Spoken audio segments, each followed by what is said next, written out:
Hola, muy buenas tardes. Un saludo y gracias por acompañarnos a todos los que están en sintonía de 92.3 FM por Extra Radio. Esto es Asiento Extra, un programa de entrevistas donde cada día distintos periodistas, en particular directores de nuestro medio, realizan entrevistas con distintas personas, abordamos diversidad de temas sobre lo que está pasando en el país, también temas internacionales o hasta historias de motivación y humanas. Gracias por estar aquí en este espacio. Hoy yo, Rita Valverde, tendré un invitado que ya les voy a presentar, pero será el abordaje de un tema un poco complejo, que no por ser de difícil o entender o parte de la realidad hay por qué dejar de abordar y tocar estos temas que resultan también parte de la realidad. Para ello, el día de hoy nos acompaña Mario Arias, quien es consultor internacional de temas relacionados con crimen organizado y anticorrupción.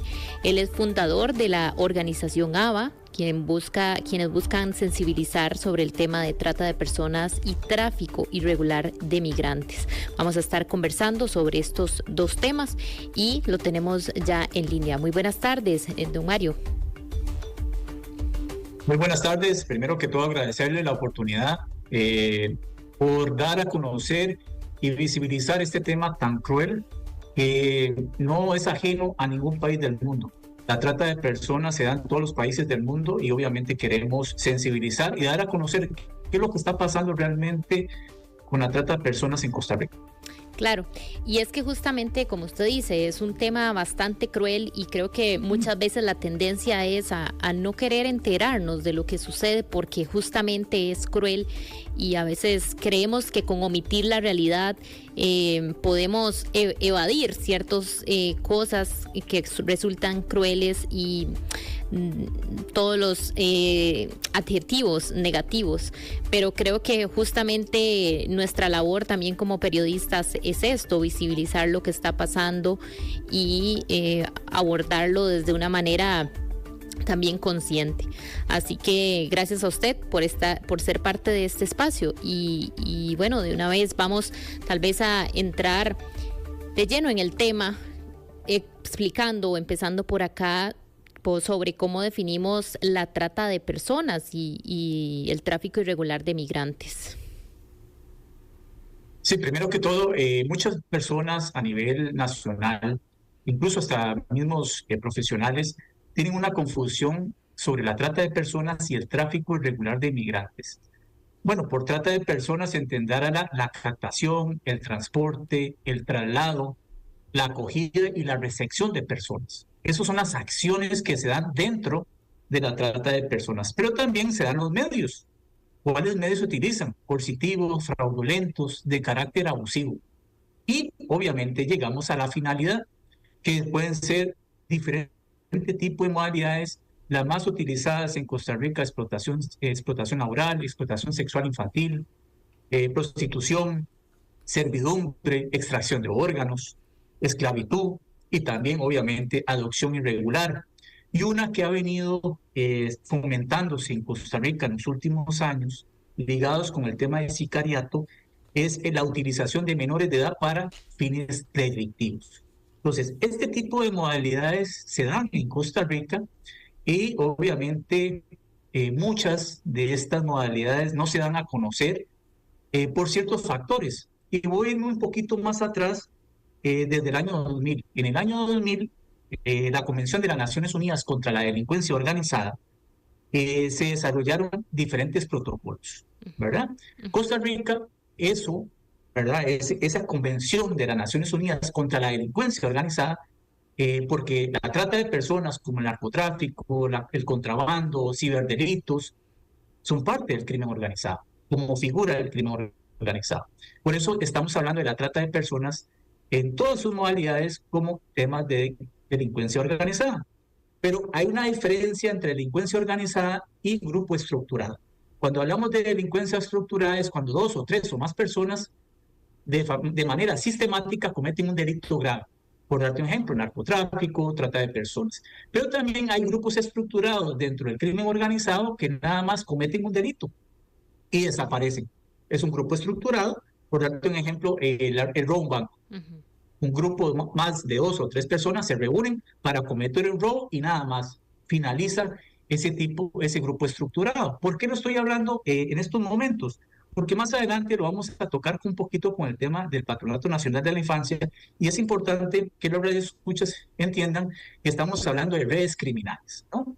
Entonces, cuando hablamos de la trata de personas en todas sus finalidades, obviamente hay una estrecha relación con el tráfico irregular de migrantes. Pero en esta convención de las Naciones Unidas contra la delincuencia organizada se establecieron 3 protocolos realmente. El primer protocolo para prevenir, sancionar y erradicar la trata de personas, especialmente mujeres y niñas. Recordemos que en Costa Rica o en Latinoamérica, el 85% de los delitos de trata de personas se dan en mujeres y niñas, ¿no? Es un tema cruel, es un tema de violación de derechos humanos. Y obviamente el segundo protocolo es para tierra, mar y aire, para el tema de tráfico irregular de migrantes, ¿verdad? Especifica el tema de tráfico de migrantes. Y el tercer protocolo, que no está lejano a la realidad, es para la fabricación ilegal de armas, municiones y componentes, que está asociados con el tema de la Convención de las Naciones Unidas en el año 2000. Pero en el año 2003, Costa Rica ratifica esos convenios. Después del 2003, ¿qué significa ratificar estos convenios y ponerlos en práctica? Es que a nivel mundial, todos los países que ratificaron este convenio, lo que quiere es que hablemos el mismo idioma, ¿no? Porque como son delitos transnacionales, lo que queremos es que las legislaciones internas de cada país hablemos el mismo idioma. Obviamente, con el tema de las penas, y obviamente todos los países tenemos modelos judiciales diferentes, pero a nivel de terminología estaríamos hablando de lo mismo. Entonces, si hablamos de trata de personas y sus finalidades, estaríamos hablando en Argentina, en Colombia, en Chile, en Estados Unidos, en Perú, en España, el mismo idioma. Entonces, eso ayudaría a nivel transnacional poder erradicar la trata de personas a nivel mundial, ¿no? Este es el objetivo de estos protocolos.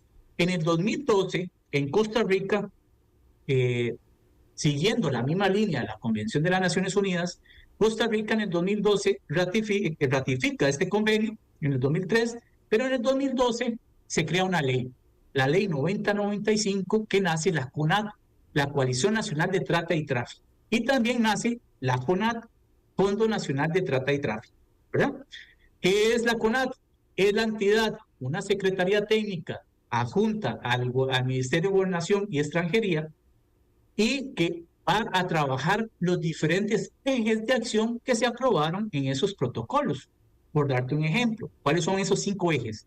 Prevención de la trata de personas, atención a las víctimas, procuración de justicia, ¿verdad? La persecución de estos delitos, la coordinación institucional y la cooperación internacional. Y también estaríamos hablando de un sexto, que es el análisis e investigación.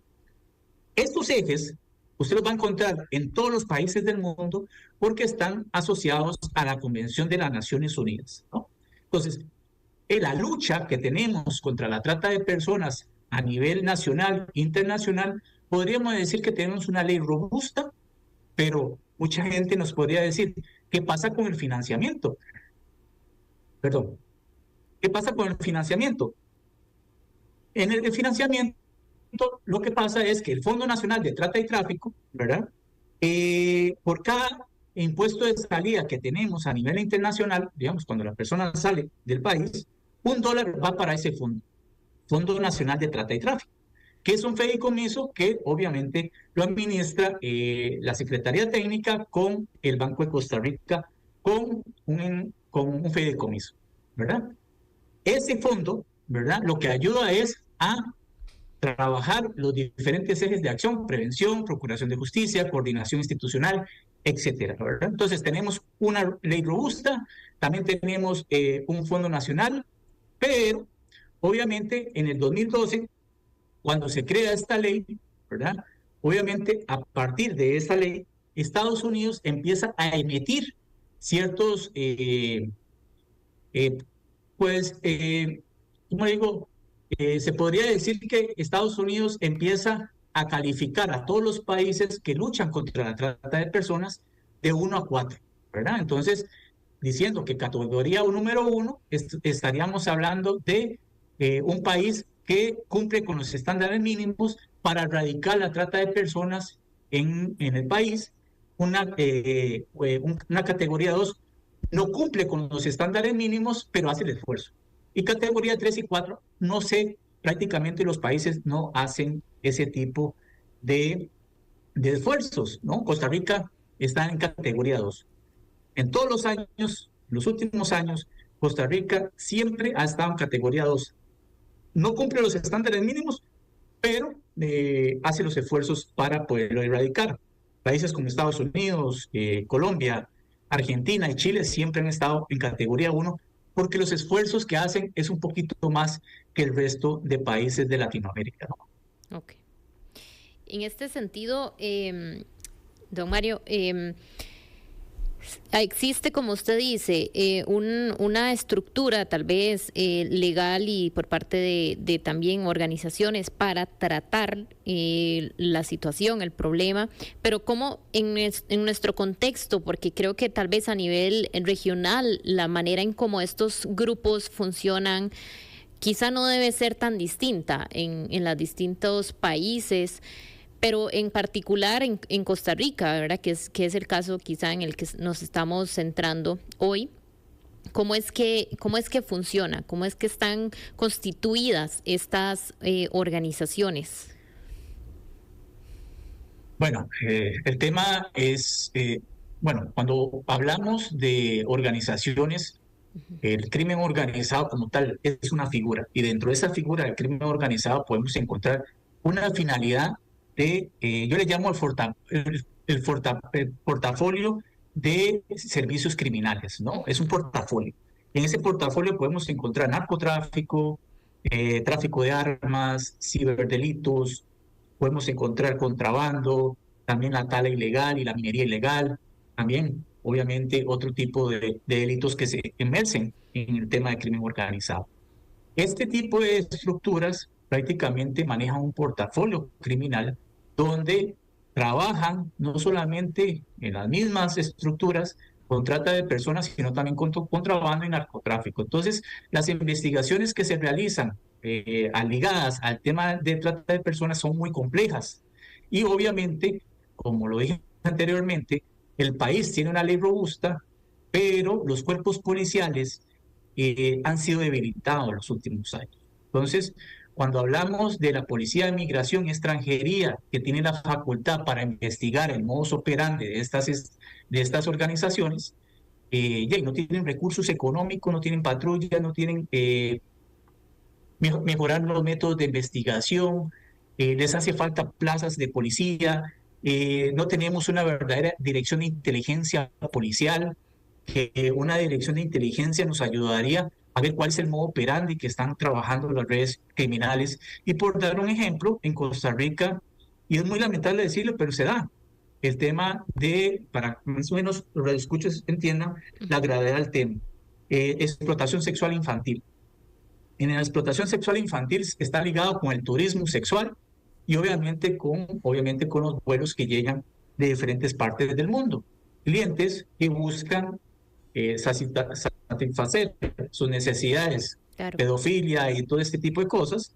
Y obviamente se da lo que se llama explotación sexual infantil transnacional. ¿Qué es esto?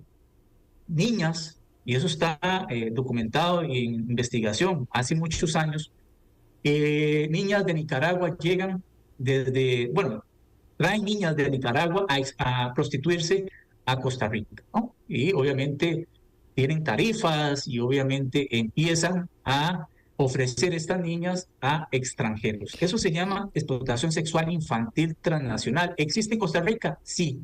Y se da en Costa Rica muchas veces. Lo que pasa es que los métodos de investigación son muy complejos porque muchas veces las niñas las devuelven a Nicaragua y obviamente tenemos una policía que realmente le falta recursos económicos y mejorar sus métodos de investigación para llegar a la realidad de los hechos. son redes criminales muy fuertes que operan en la zona de San Carlos y obviamente en Liberia. Muchos años atrás, tal vez podríamos escuchar que se da prostitución en Jacó, en Quepos, en Parrita, porque teníamos un solo aeropuerto, el Sí, aeropuerto Juan Santa María, que solo tenía vuelos internacionales, ¿verdad?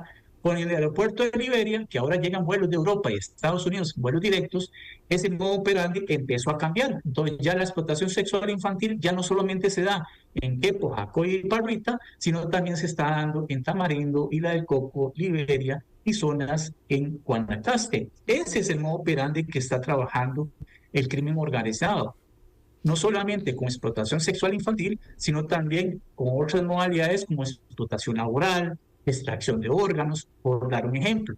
En la extracción de órganos, en el año 2017 tuvimos la primera sentencia a nivel nacional sobre extracción de órganos en un hospital capitalino, en el hospital Calderón Guardia, donde había toda una red criminal para, obviamente, la extracción de riñones que eran vendidos casi en $140,000 a clientes extranjeros, ¿no? Entonces, son temas que se dan ante temas que han sido juzgados en Costa Rica y se siguen dando. Lo que pasa es que son temas muy invisibilizados, claro. que muchas veces se da en la intimidad y no se denuncia. Entonces, al no denunciar, ¿verdad? Estos temas prácticamente queda impune y obviamente el crimen organizado se fortalece día a día. Por dar un ejemplo, ¿no? Claro. En esto, una duda que me quedó por ahí, usted mencionaba, bueno, que es común que lamentablemente traigan niñas de Nicaragua, por ejemplo, para este tipo de fines. ¿Hay un rango de edad o también, o sea, cómo opera en cuanto a las condiciones? Porque realmente son gente en estado de vulnerabilidad que si las traen es porque están siendo también parte de una problemática en su país. Entonces, al final de cuentas, estas estructuras se aprovechan de estas condiciones de vulnerabilidad de estas personas. Correcto. Sí, es un tema muy, muy lamentable, triste, es crudo, pero hay que decirlo con todas sus palabras, ¿no? Son situaciones que están pasando en Costa Rica y realmente las autoridades, el organismo de investigación judicial hace un buen trabajo, pero en los últimos años los cuerpos policiales han sido debilitados, no solamente en su personal, sino también en mejorar sus métodos de investigación, ¿verdad? Entonces, eso también favorece al crimen organizado para operar en zonas vulnerables. Por darte un ejemplo, en el año 2020, en la pandemia, se hizo una encuesta donde 520,000 niños no tenían conectividad. Y de esos 520,000 niños, 218,000 niños vivían debajo de la pobreza, que no podían ir a la escuela porque obviamente estaba cerrada y no tenían conectividad para poder tener clases online. Es, entonces, si bajamos los números, realmente hay un caldo de cultivo ahí donde personas vulnerables obviamente son utilizadas no solamente para trata de personas con fines sexuales, Ujú. sino también para cometer actos delictivos y lo podemos ver en zonas de Punta Arenas y Guanacaste y Limón, ¿verdad? Donde niños de 12, 13, 14 años ya son sicarios, ¿no? Entonces, hemos fallado como Estado, hemos fallado también en la protección de los niños y también el Estado tiene que cambiar su estrategia, si bien tiene, ¿verdad? Ujú. Para poder desarrollar una verdadera protección de los niños y podemos ir aterrizando lo que está pasando en el PAMI, ¿verdad? Claro. Que son temas bastante crudos, bastante, obviamente está en investigación y podemos hablar un poquito más del tema, el tema adopción irregular, que también es un tema de trata de personas, pero el rango de edades, 12, 13, 14, 16 años, a veces los extranjeros pagan hasta $2,000, $3,000 para tener relaciones con una menor de edad. Wow. Esos datos existen. Realmente el organismo de investigación judicial, hay una fiscalía especializada de trata y tráfico, donde prácticamente llegan algunos casos para poderse judicializar, pero obviamente es lamentable saber que los procesos a veces, como se dice popularmente, se caen en los juzgados porque las víctimas no llegan, hay una mala investigación, la recabación de pruebas, etcétera. O muchas de las víctimas ya regresan a sus países y obviamente es muy difícil poder, a nivel transnacional, poder atraer prueba Claro. a diferentes procesos judiciales, ¿no? Aquí hay, bueno, varios temas que me resultan de interés. Por ejemplo, quería preguntarle también, como son temas con tan poca visibilización que a veces ocurre y no nos enteramos del todo cómo es que están transcurriendo estas situaciones. ¿Cuánto influye eso, el que estos temas no sean tan visualizados y que de alguna manera no exista, al no ser tan visualizados, esa presión en las autoridades de que deben actuar, de que deben tomar acciones?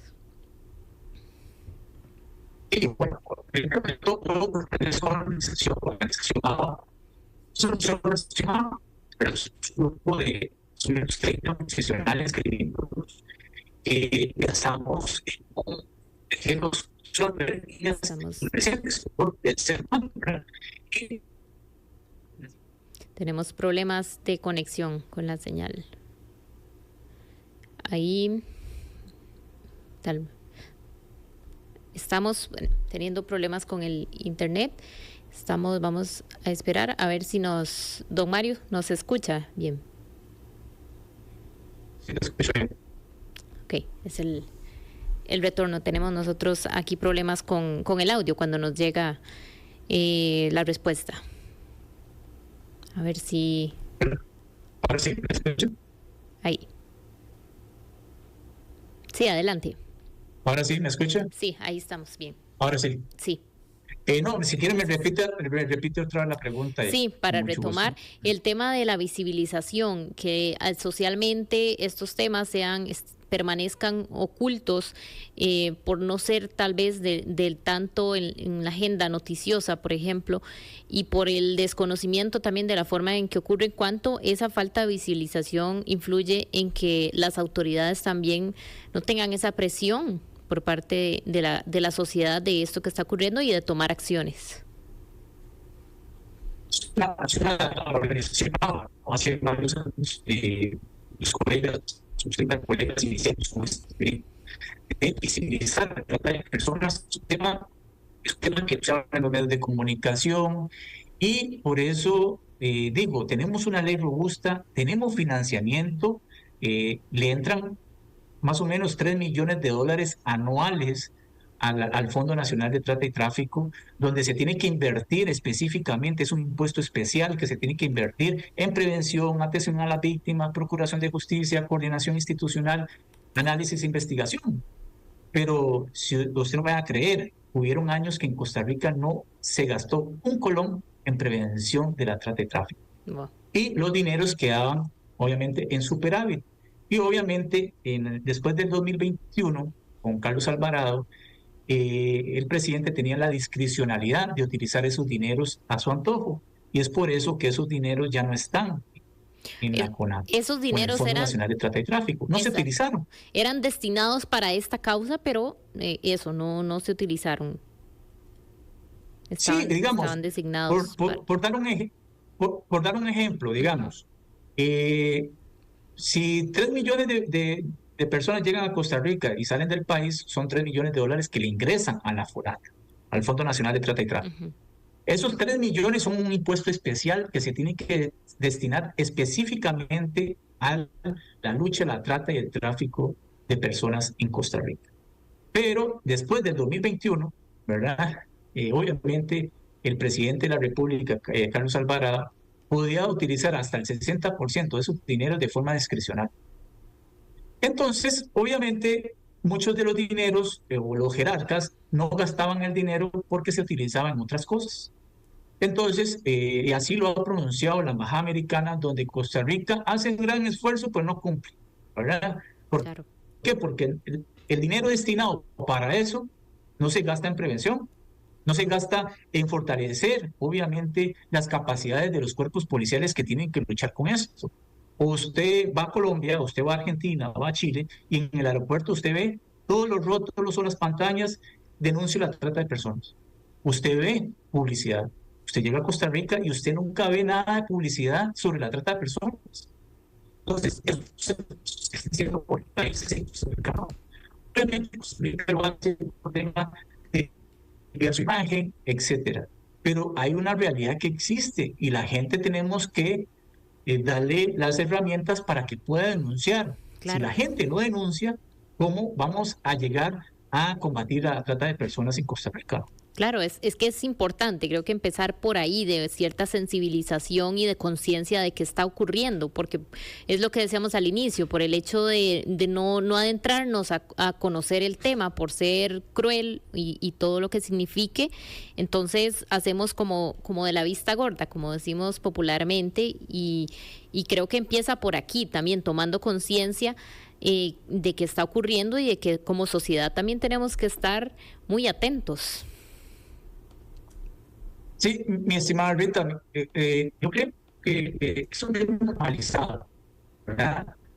Como lo vemos con el tema de los inquietos, ahora 17 años, hechos, ¿verdad?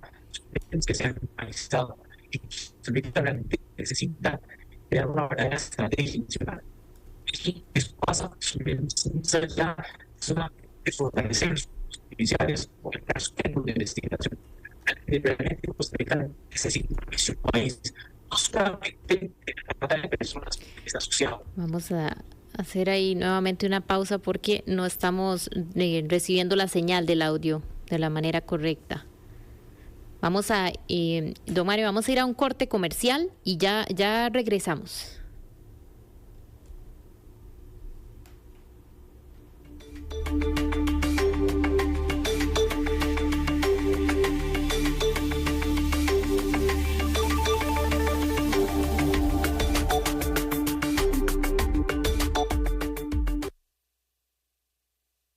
Asiento Extra por Extra Radio. Asiento Extra por Extra Radio.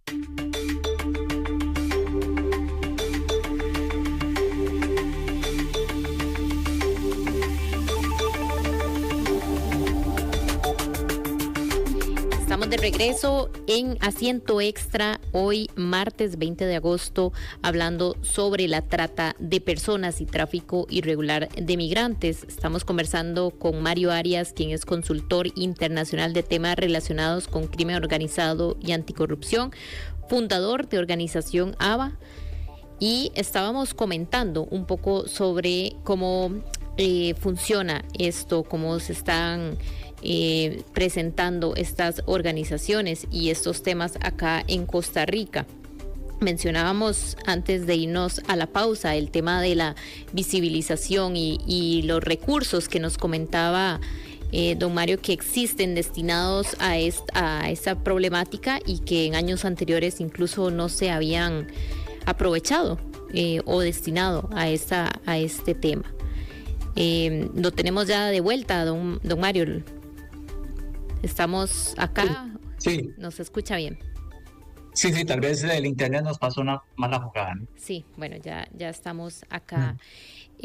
Antes, como le comentamos, antes de ir a la pausa, sí, estábamos con este tema de la visibilización y también un poco de la parte como sociedad que nos corresponde para también sensibilizarnos y usted decía, muy importante, el llamado también a la denuncia de que nosotros como ciudadanos, al ver, por ejemplo, que hayan cosas anormales o sospechosas, por ejemplo, en estos sitios más donde funciona el turismo, puedan también tener esta sensibilización y denunciar. Pero es que yo creo que ni siquiera esto, no tenemos muy claro el cómo denunciar o a qué lugares o dónde acudir cuando tenemos algunas señales que pueden indicar que está ocurriendo algo de esta magnitud.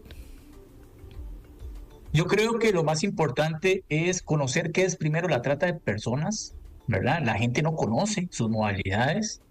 Y voy a dar un ejemplo muy claro, ¿verdad? A veces cuando, bueno, yo soy oriundo de Heredia, ¿no? Cantón Central de Heredia. Y muchas veces cuando íbamos por el mercado central de Heredia veíamos a mujeres indígenas pidiendo dinero, ¿no?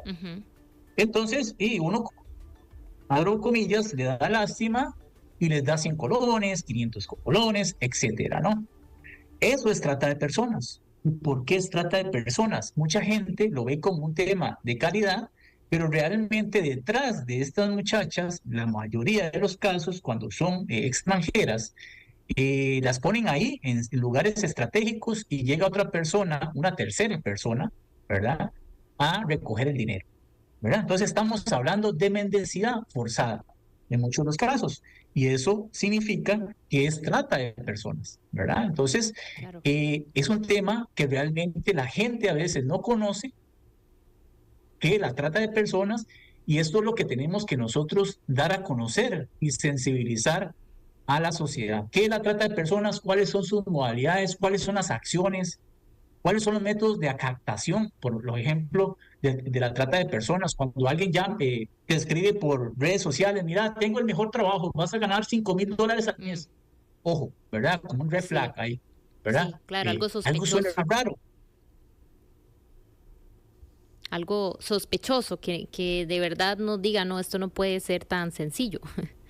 Exactamente, entonces hay una captación, ¿verdad?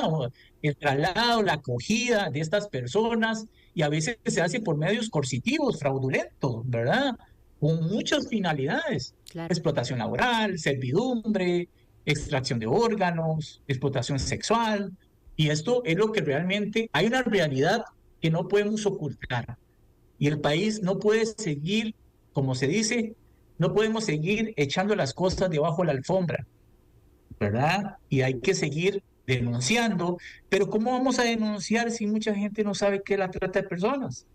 Entonces es un tema tabú muchas veces, que no lo es, que sí existe la trata de personas. Por eso las autoridades tienen que manejar una estrategia diferente, no solamente capacitación a funcionarios públicos, sino también la publicidad en radio, en televisión. Este tipo de aspectos o este tipo de entrevistas son muy valiosos y por eso lo agradecemos, porque muy pocos medios de comunicación abren los espacios, porque no están dentro de sus agendas, Claro. ¿verdad? Dentro de sus editoriales, ¿verdad? Entonces, yo creo que lo que está pasando hoy en Costa Rica, tenemos que poner a barbas en remojo y decir, bueno, tenemos una realidad, tenemos un problema, ¿cómo lo vamos a solucionar? ¿No? Sí. Como muchos problemas en Costa Rica, todos sabemos el qué, pero hay que buscar el cómo, arreglar las cosas y que tengamos una mejor calidad de vida para todos, ¿verdad? Claro, y haciendo o echando una mirada también internacional a lo que ocurre afuera, porque como usted bien lo mencionaba al inicio, ocurre en todo el mundo, no es cuestión de, por ejemplo, decir solo América Latina o a nivel del continente, eso se da en todo el mundo. ¿Cómo están actuando en otros países que nos llevan tal vez más avance en este tipo de temas con políticas, con organización gubernamental, con recursos? ¿Cuáles son esos ejemplos que podemos ver de cómo se están tratando estos temas? Ok, voy a dar un ejemplo muy claro y que he tratado de buscar la posibilidad con el Ministerio de Salud, ¿verdad? Por darte un ejemplo. En Costa Rica se da, muchas personas en la caja costarricense necesitan un trasplante, ¿verdad? Entonces, a veces cuando los trasplantes o no hay donadores de trasplantes, obviamente muchas personas fallecen, pero hay muchas personas también que tienen el dinero y llegan al mercado negro a comprar órganos, ¿verdad? Que eso fue lo que sucedió en el 2017 con una sentencia. Muchas personas querían y necesitaban un riñón y pagaban lo que sea, hasta $140,000 por ese riñón, utilizando un hospital costarricense. ¿Cómo podemos cambiar eso? Vea el ejemplo de España. En España es uno de los países donde más las personas donan órganos. Entonces, tienen un banco de órganos muy grande. Y obviamente, al promover la donación de órganos en España, que es un país que realmente lleva la vanguardia en esto a Ujú. nivel mundial, obviamente ellos desarrollaron toda una estrategia para que las personas puedan donar órganos y así favorecer a otras personas y así poder eliminar el mercado negro de órganos. Entonces, si Costa Rica, que tenía una campaña hace unos años para donar órganos, ya eso desapareció, ¿verdad? Si Costa Rica u otros países de la región empiezan a promover la donación de órganos, obviamente las personas necesitan un riñón lo pueden obtener de forma legal y no llegar al tema de la clandestinidad a buscar ese tipo de órganos. Este tipo de estrategias no la vemos en Costa Rica. Hay otros países, por darte un ejemplo, un caso real en España, donde prácticamente el mercado negro de extracción de órganos no existe, ¿verdad? Se ha erradicado prácticamente, porque se le ha enseñado a la gente poder donar y poderle salvar la vida a otro. En Costa Rica eso ya no hay, digamos, en su momento existió. Entonces, ese tipo de estrategias, ese tipo de acciones podrían cambiar en muchas maneras, no solamente en Costa Rica, sino a nivel latinoamericano, digamos, erradicar la extracción de órganos, que es uno de los modalidades más crueles que hay en la trata, ¿no? Claro. Y eso, sí, o sea, creo que pasa mucho por parte de, como dice usted, es una parte específica del mundo tan grande y de las formas que hay de trata de personas, la donación de órganos, pero que al final también hay cierta conciencia en esta estrategia que me menciona por parte, por ejemplo, de España, de erradicar esa posibilidad para ese comercio o trata en el mercado negro de los órganos. También, no sé, a nivel de América Latina, que se está haciendo también relacionado con el tema de migrantes, ¿verdad? Que usted también mencionaba al inicio.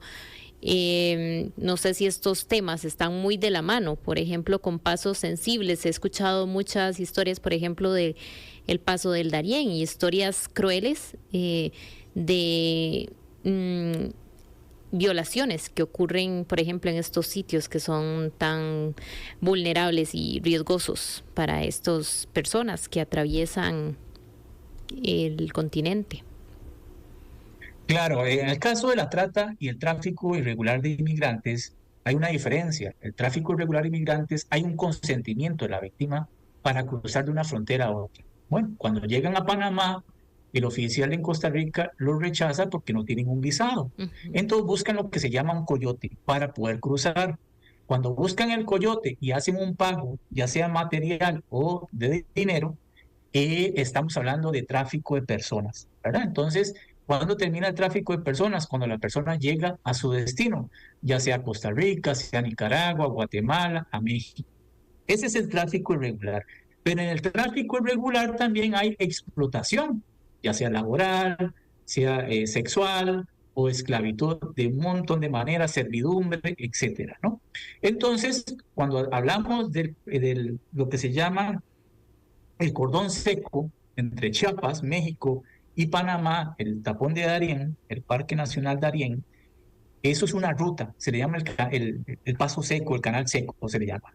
Entonces, esta ruta es muy predilecta para el crimen organizado, porque recordemos que en el crimen organizado, la trata y el tráfico de personas es el tercer delito que más genera dinero en el mundo. Está el narcotráfico, está la falsificación, ¿verdad? Falsificación, estamos hablando de ropa, de zapatos, medicamentos, todo el tema de falsificación que va ligado con el contrabando. Y un tercer delito que es la trata de personas, ¿no? Entonces, es un delito que está generando miles de millones de dólares, obviamente, y eso es un mercado que le da oxígeno al crimen organizado para poder operar, ¿verdad?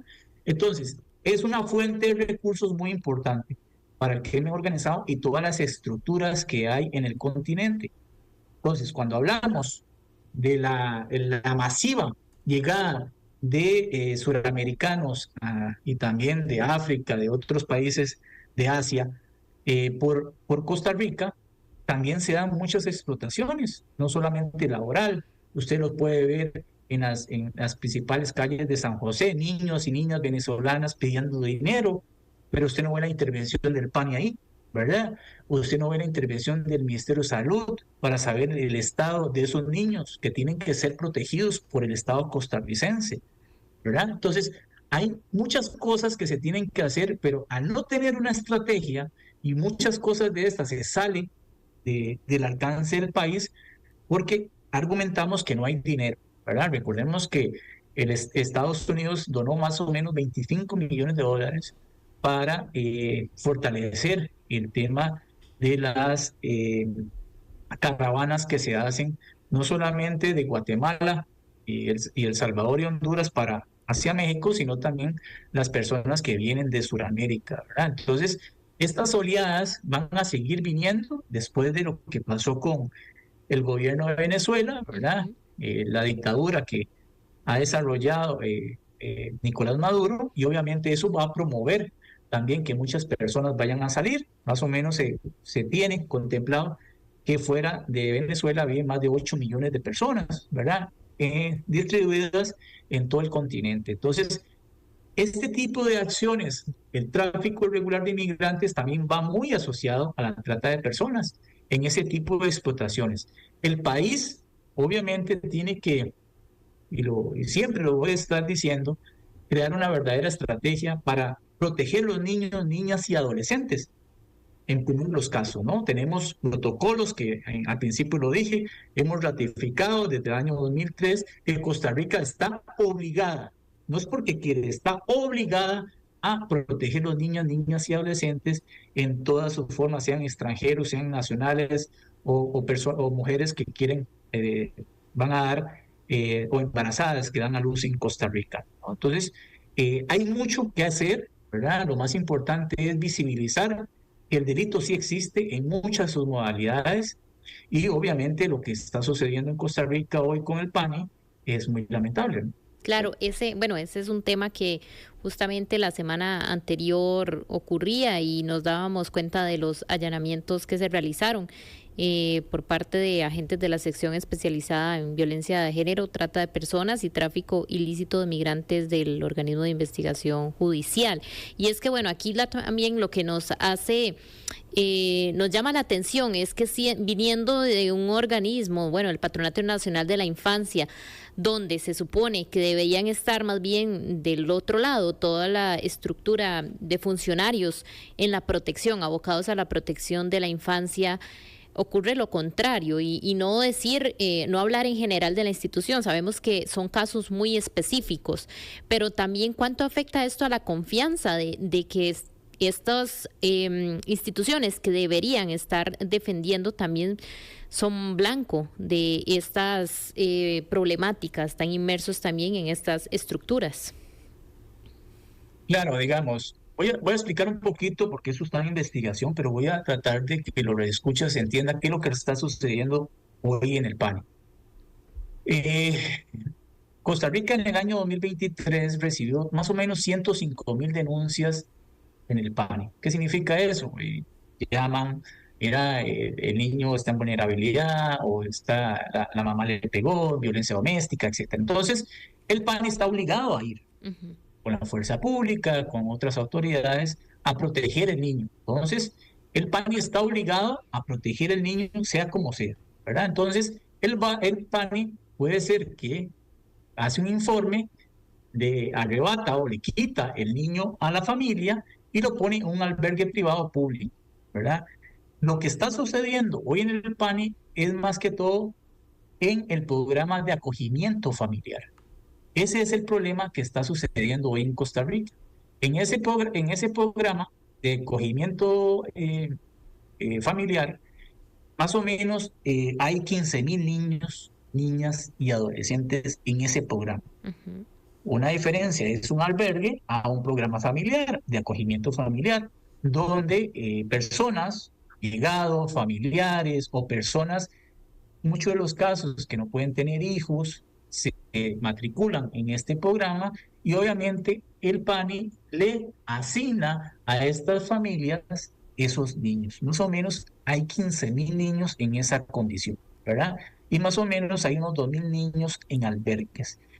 Obviamente el PANI paga por ese servicio 150,000, 130,000 colones al mes a algunas familias, más o menos a 5,000 familias de las 15,000, ¿verdad? Da un subsidio, ¿no? ¿Qué es lo que está sucediendo ahí? Ahí es donde está la investigación. Quiere decir que hubieron falsificaciones de testimonios en procesos administrativos. Quiere decir que no se hizo una investigación integral y algunos funcionarios faltaron a la verdad. ¿Para qué faltaron a la verdad? Para poder arrebatar a los niños, niñas y adolescentes para poder dárselos a otras familias de forma temporal, entre comillas. Eso es lo que está sucediendo. Entonces, puede ser, y obviamente con la experiencia que he tenido, que podríamos estar hablando de una red criminal que esté operando directamente dentro del Patronato Nacional de la Infancia para dar a niños y niñas en acogida, en adopción, posteriormente a otras familias, se puede decir que pudientes, ¿no? Esto es un tema muy grave, muy lamentable que esté sucediendo en Costa Rica y que realmente está en investigación y esperemos que las autoridades lleguen al fondo del asunto. Pero mucho de lo que está sucediendo hoy en el PANI es por el mismo sistema del PANI. Muchas personas que he tenido la oportunidad de conversar, ¿cuál es el trámite que usted tiene que llevar para adoptar un niño en el PANI? Es burocrático, ¿verdad? La supervisión es nula. A veces los funcionarios no están debidamente capacitados para el puesto que tienen, aunque son profesionales. Entonces lo que sucede es que realmente el sistema que tiene hoy el PANI, recordemos que el PANI tiene 94 años de existencia, y en esos 94 años de existencia todavía estamos en una curva de aprendizaje, creo yo, y no debe ser así, más bien debería ser una de las instituciones más fortalecidas, Claro. con mayor integridad a nivel nacional, pero en este caso, como todo, hay funcionarios muy buenos, conozco funcionarios muy buenos, y hay funcionarios que no deberían estar ahí, ¿verdad? Porque se prestaron, el mismo sistema es tan burocrático que familias que quieren tener hijos, ¿verdad? Acuden a este famoso programa de protección, bueno, este programa de acogimiento familiar, y posteriormente ahí es donde empiezan, ¿verdad?, las irregularidades e informes que hacen los mismos funcionarios, ¿verdad? Hasta ahí yo puedo dar un poquito de información al respecto porque está en investigación, Claro. pero eso es lo que está sucediendo. Es un tema muy grave. Podríamos estar hablando de trata de personas en adopción irregular, ¿verdad? El tema todavía ya va a llevar varios meses. Recordemos que esto empezó en octubre de 2022, estas investigaciones, y podríamos estar hablando de más de 50 casos de adopción irregular. Claro. Don Mario, ya para ir finalizando esta entrevista, en este sentido, ¿qué se espera? Digamos, ¿qué se puede esperar de un procedimiento como este? También cuánto más se puede extender y lo que corresponde, pues ahora, una vez que ya este tipo de acciones como los allanamientos hayan sucedido. Bueno, hay que hacer una intervención fuerte, no solamente en las sedes regionales, sino en su estructura. Y también el departamento de adopciones. ¿Cuáles son los protocolos? ¿Cuáles son los mecanismos para que las personas puedan optar por un niño? Este programa de acogimiento familiar. Yo creo que realmente la institución se tiene que reinventar más.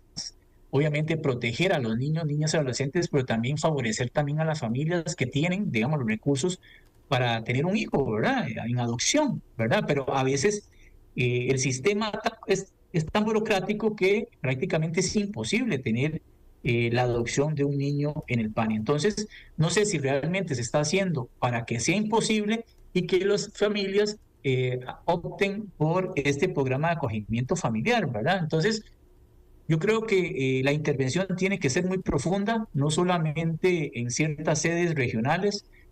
Me parece que el gobierno ha tratado de desarrollar, por más que pueda, ¿verdad? El gobierno ha tratado de poner las denuncias del caso, pero es una investigación muy compleja, ¿verdad? Que va a llevar varios meses, y el objetivo de esto es que el señor presidente y la directora ejecutiva del PANI puedan retomar y mejorar, obviamente, todos los protocolos que se realizan en el PANI, porque su reputación, que es lo más importante en una institución pública o privada, prácticamente está en juego, ¿verdad? La Claro. reputación del Patronato Nacional de la Infancia.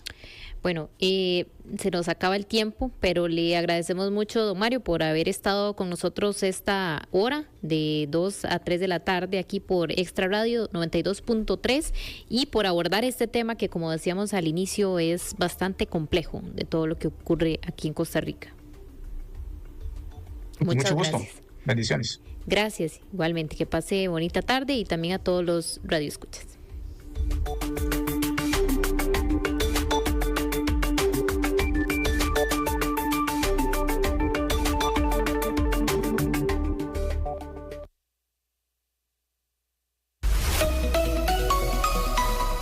Para entender el mundo en el que vivimos, no hay como escuchar a los que saben. Y con nuestros invitados vamos a llegar al fondo de los temas más importantes para todos. De lunes a viernes entrevistamos para usted a los protagonistas de la actualidad, desde las 2 de la tarde. Asiento Extra, solo por Extra Radio 92.3 FM.